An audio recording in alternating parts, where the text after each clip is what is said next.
Coucou les amis, donc j'espère que ça va pour vous. Pour moi, ça va. Je viens de faire le test du Covid il y a 3 jours et j'ai eu les résultats, donc c'est cool.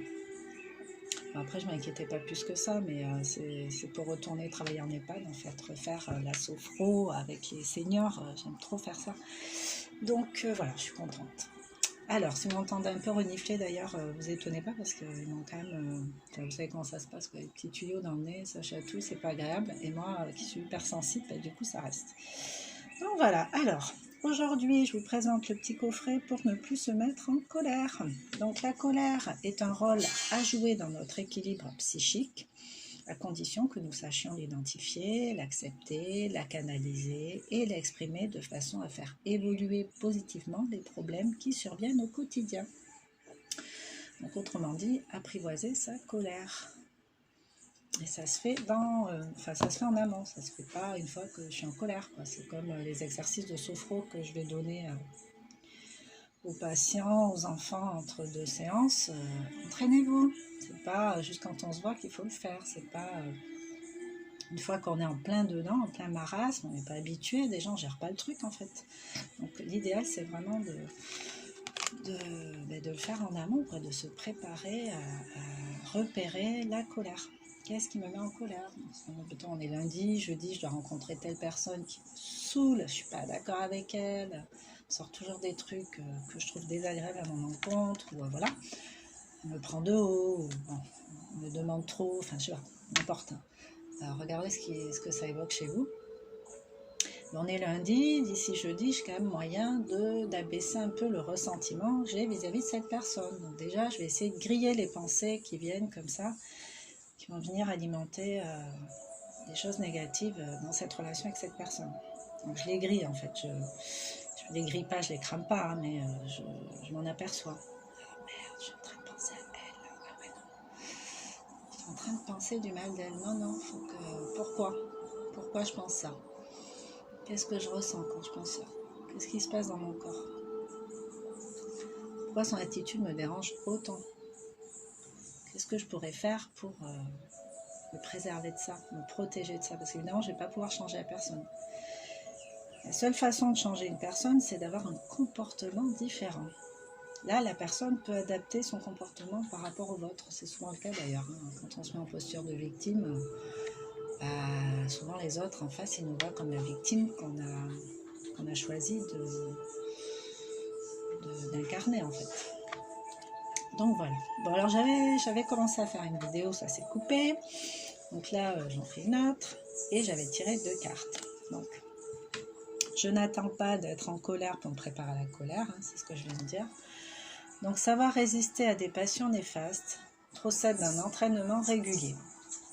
Et celui-ci est d'autant plus efficace qu'il se fait hors crise. La lecture régulière de ces cartes peut en faire partie. Donc, je n'attends pas d'être en colère.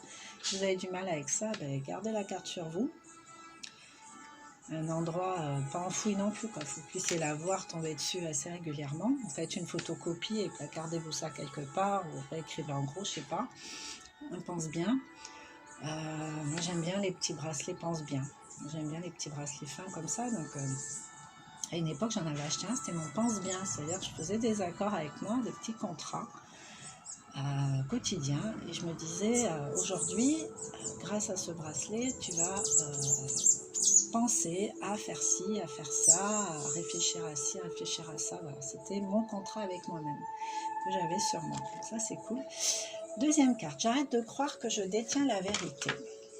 J'arrête de croire que je détiens la vérité. Chacun d'entre nous est unique et nous avons tous une vision du monde et de la vie qui nous est propre. Pour l'affirmer, il n'est pas nécessaire de détruire celle des autres. Le plus souvent, ces deux visions peuvent cohabiter. C'est clair en fait, ma vérité, ma réalité, ça va pas être la même que celle du voisin. On vit pas les mêmes choses. Donc, et puis on n'a pas été éduqués pareil, on n'a pas entendu les mêmes discours, on n'a pas vécu les mêmes expériences, on n'a pas ressenti les mêmes choses. 2 personnes peuvent vivre des choses identiques, il y en a une qui va faire youpi, c'est génial, l'autre terrorisée, quoi. Donc on a tous notre réalité. Il faut arrêter de croire que notre réalité est universelle, qu'elle s'applique à tous. C'est notre réalité à nous, notre vérité à nous. Et l'idée, c'est de... Si par exemple, je crois que je suis nulle et que c'est ma vérité, c'est pas bon pour moi, ça. Donc en fait, c'est de faire évoluer les vérités en des choses agréables pour soi. Se dire, ben, je suis géniale, je m'aime comme je suis, ça c'est ma vérité. Ça ne veut pas dire que tout le monde doit adhérer à ma vérité. Hein. Il y en a qui vont me trouver nulle, qui vont dire oh, putain, mais je peux pas avec elle, quoi. Mais c'est pas grave. Du moment que moi je peux avec moi, mais c'est ça qui est génial. De toute façon, on ne peut pas déplaire à tout le monde, ça je vous l'ai déjà dit et je vous le répète.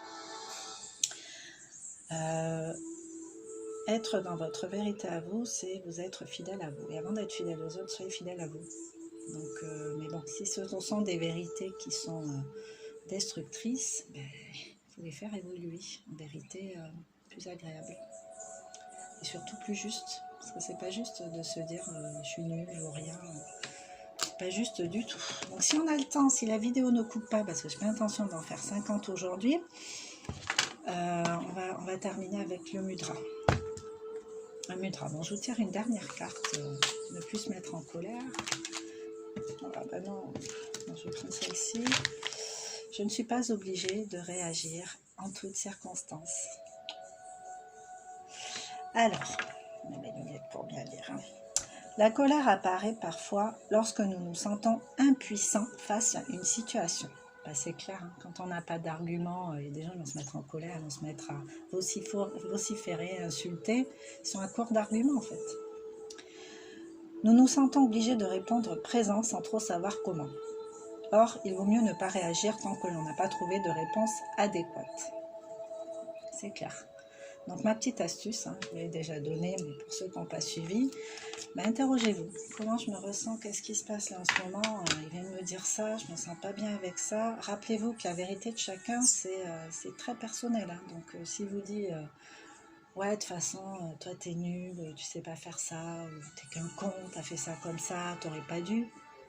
Moi je prends pas ce genre de message, parce que c'est pas de l'amour, c'est pas de la bienveillance. On a le droit d'être en colère, la colère nous apporte des informations, mais tu vomis pas sur moi s'il te plaît.